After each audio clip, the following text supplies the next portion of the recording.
The call came at 2:43 p.m.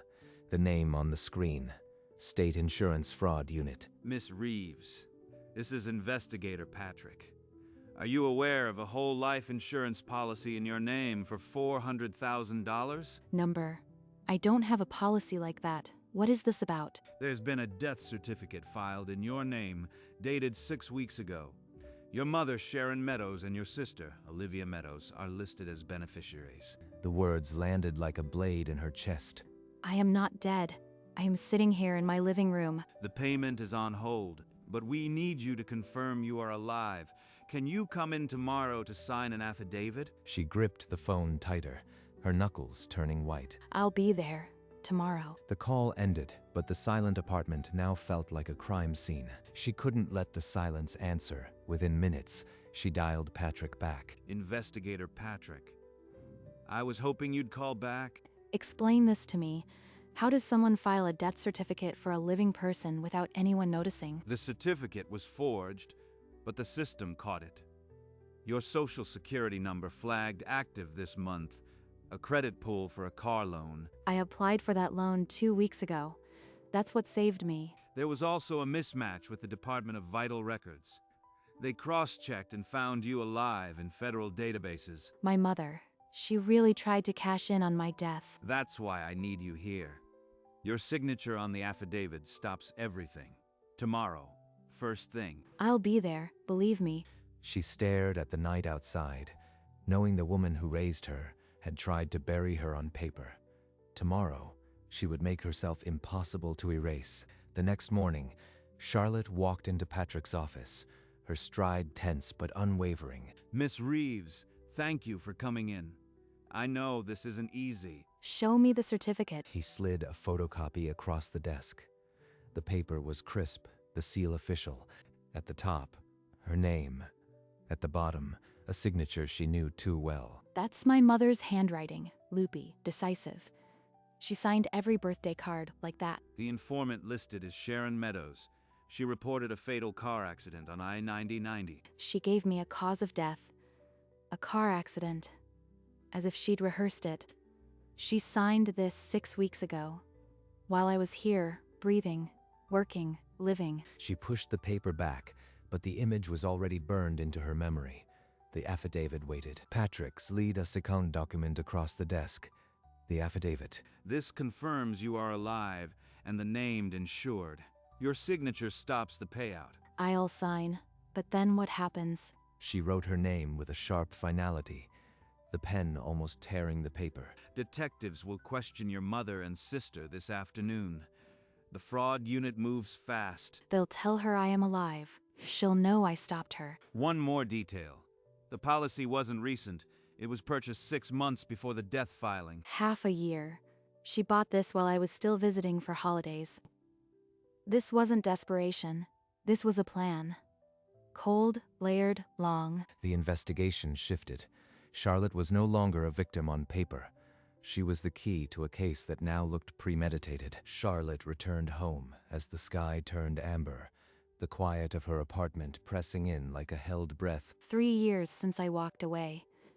She's had 3 years to plan this. After the Thanksgiving blow-up, when she called me ungrateful for not co-signing Olivia's loan, that was the last time. Is this revenge? Payback for saying no? Her phone shattered the silence. The caller ID read, Investigator Patrick. Miss Reeves, an update. Your mother, Sharon Meadows, is being brought in for questioning now. We located her this afternoon. Questioning. Already? I thought it would be days, not hours. Insurance fraud with a live victim is high priority. She'll be informed that you signed the affidavit this morning. She'll know it was me. She'll know I didn't just let it happen. The night deepened outside, but she didn't sleep. Somewhere across the county, her mother was sitting in a cold room, learning that her daughter was still alive. The next morning, Patrick's name lit up her phone again. The interrogation was over. Sharon Meadows gave us quite a story. She claims the death certificate was a clerical error, that Olivia mishandled the paperwork. It was a mistake. Olivia must have filled out the wrong form. She handles all the family documents. When we questioned Olivia separately, She denied knowledge of the fraud but admitted she cashed a $5,000 advance check from the insurance company. I didn't know it was fake. Mom told me it was a loan. I just needed the money for rent. Both of them pointing fingers, neither one innocent. They've both been arrested on felony insurance fraud charges. The case moves to the district attorney now. The family self-destructed in separate rooms, each blaming the other, but the evidence was clear. My mother and sister. United in schemes, divided in blame. For Charlotte, the arrests felt like a verdict, but deeper questions remained. Why would her mother go this far? 2 days after the arrests, Charlotte stood outside Olivia's cramped apartment, a place she'd avoided for years. Come to gloat, or to hear my side. I came to understand. You cashed the check, Olivia. $5,000. Mom handed it to me, said it was an advance on a settlement from Dad's old policy. I didn't ask questions. You know how she works. Money is her religion. Remember Dad? She collected on him too. Dad. The accident. She never talks about him. Ever. She got a $250,000 life insurance payout after he died. Told me it was to rebuild our lives, but there was never any rebuilding. What are you saying? That she... I am saying she's capable of more than you think. I am scared of her, Charlotte. Always have been. Olivia's words hung in the stale air. Charlotte felt the ground shift. Her father's death might not have been an accident at all. By 9 the next morning, Charlotte was back in Patrick's office, the question burning on her tongue. You are back sooner than I expected. This isn't about the fraud case, is it? My father. Olivia said there was a life insurance payout after he died. I need to know if that's true. Patrick's hand hovered over the keyboard. Then, he began to type. In 2010, Sharon Meadows filed a claim on your father, Charles Reeves. Accidental death. She received $250,000. 12 years ago, I was 15. She told me he fell off a ladder in the garage. At the time, no foul play was found. But given the current case, the district attorney is reviewing the old file. He slid a photocopy of the old claim across the desk. The paper was yellowed, but the signature was unmistakable. She signed for his death, too. Like I was just another policy. Outside the window, a siren wailed. Inside, Charlotte felt the last pillar of her childhood collapse into dust. She returned to her apartment and pulled a dusty storage box from the back of the closet. If there's anything left, it's in here. Mom never threw out paperwork, only people. Beneath old tax returns, she found a memory stick and a bundle of letters, yellowed with age, to the claims adjuster. I assure you, my husband, Charles's fall was purely accidental. We are a faithful family and would never invite suspicion. She wrote this before the check even cleared. Using words like faithful and suspicion, she knew she had to sell it. She inserted the memory stick. Scanned files filled the screen. Old policies, bank statements, a life insurance timeline. She planned for his death. The policy was purchased 4 months before he died, and now mine. The weight of it pressed down on her. Not grief, but a cold, clarifying rage. This ends with me. I'll make sure she can't hurt anyone again. She dialed the prosecutor's office, her voice steady for the first time in days. The call was monitored, every word logged. Charlotte waited through the automated prompts, then heard a click. Charlotte, baby, is that you? I've been so worried. They won't tell me anything. Don't baby me. I know you filed a death certificate in my name. I saw your signature. That was a misunderstanding. Olivia must have mixed up the forms. You know how disorganized she is? I am not talking about that. I'm talking about Dad. 12 years ago. The ladder accident. What are you accusing me of? You collected $250,000. You wrote a letter saying it was an accident before the check came. You planned it. You always were too sensitive. Your father was weak, just like you. He fell. I did what had to be done. Goodbye, Mom. The line went dead. Charlotte's hand was steady.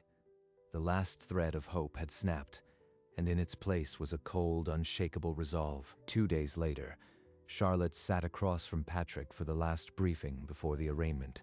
I reviewed your father's file. The statute of limitations on manslaughter has run out. We can't charge her with that. So she gets away with murder? Not exactly. The fraud case is ironclad. The history with your father will influence the judge, even if it's not a separate charge. He turned his monitor, pointing to a timeline flagged in red. Olivia cashed that $5,000 advance at a check-cashing store on the 14th of June, the same day the death certificate was filed. She was there. Not just complicit, but synchronized. The DA is offering a plea deal for Olivia if she testifies truthfully. But for Sharon, no leniency. Good. She's had enough leniency, albeit the arraignment. The case was no longer about insurance. It was about ending a legacy of lies. The morning of the arraignment, Charlotte climbed the courthouse steps alone, a thick envelope pressed against her side. Inside, the hallway echoed with footsteps and legal chatter. She found a bench near the courtroom doors and sat down to wait. Miss Reeves, I am James Colton, your mother's attorney. May I have a moment? I know who you are. He sat beside her without invitation, his briefcase balanced on his knees, and lowered his voice to a persuasive murmur. Your mother is old, Charlotte. This was a terrible lapse in judgment. She's not a danger to anyone. She signed a paper that said I died. She didn't make a mistake. She filed one. I am asking you to consider asking the judge for leniency. A word from the victim changes things. Here is my card. Charlotte took the card without a word. She didn't look at it. She simply slid it into her jacket pocket. The courtroom doors loomed ahead. Inside that room, she would have to decide whether to be a daughter or a survivor. The bailiff called the case. Sharon Meadows was led in, cuffed, searching the gallery for Charlotte. Your Honor, the alleged victim is, thankfully, alive. My client poses no flight risk. We ask for reasonable bail. Miss Reeves, as the victim of this fraud, do you wish to address the matter of bail? Charlotte rose. From the envelope, she pulled a printed copy of her death certificate.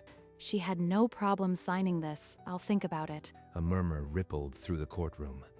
The lawyer's expression fell. Bail is denied.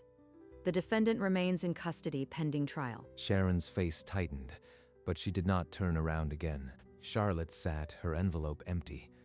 The certificate was handed to the clerk. The gavel fell. The court moved on, but Charlotte had already said her only piece. She pushed through the heavy doors into the cold afternoon light, the envelope now empty. Charlotte, wait. Please, just listen. I am done here, Olivia. Whatever you have to say it fast. You can't let them send her to prison. She's our mother. She'll be destroyed in there. She destroyed herself. She filed a false death certificate. And you cashed the check the same day. I was scared. She made me. You don't understand what she's like. I understand perfectly. You signed the paperwork. You are not a victim. Stop pretending. Olivia's face twisted, a flash of anger breaking through the tears. She turned and stormed down the steps without another word. Charlotte watched her go, the wind the only sound. The last tie was cut. She felt no triumph, only a heavy, righteous chill. Her family was finally completely gone. That evening, Charlotte sat at her desk, a blank name change petition glowing on her laptop screen. I won't carry her name anymore. Every time I write Reeves, I see that signature on the death certificate. She began to type. The old name, the new one.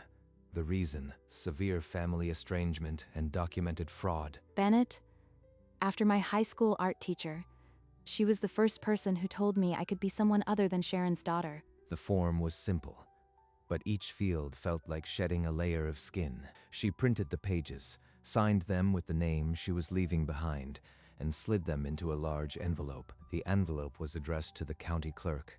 A new name would take weeks, but the petition was the first legal line. By the time she's sentenced, I won't be a Reeves anymore.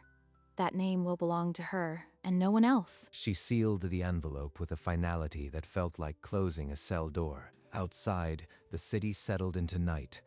Inside, Charlotte let herself imagine a future where her own name was not a crime scene. A week passed. The name change envelope was mailed, and the waiting began. Then, Patrick's name lit up her phone. Miss Reeves, the DA is offering a plea deal.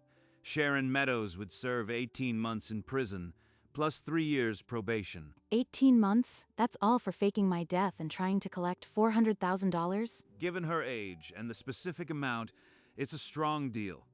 Olivia will receive probation and community service. She'll walk out when I am still learning to write a new last name. If you object, we go to trial, but the evidence is overwhelming. This is the recommended sentence from the DA. The word recommended landed heavy. She looked at the framed photo on her shelf, a younger version of herself, before all this. If that's what the system decides, I accept it. But I won't call it mercy. She didn't show me any. Understood. The sentencing hearing is in 2 weeks. I'll notify the DA. You won't need to attend. The line went quiet. The plea deal was a door she didn't realize she was ready to close. Justice in numbers would have to be enough. 2 weeks later, the sentencing fell on a gray Thursday morning. Charlotte didn't go. Sharon Meadows for felony insurance fraud. This court sentences you to 18 months in the state correctional facility. Olivia Meadows is sentenced to probation and 200 hours of community service. The gavel struck.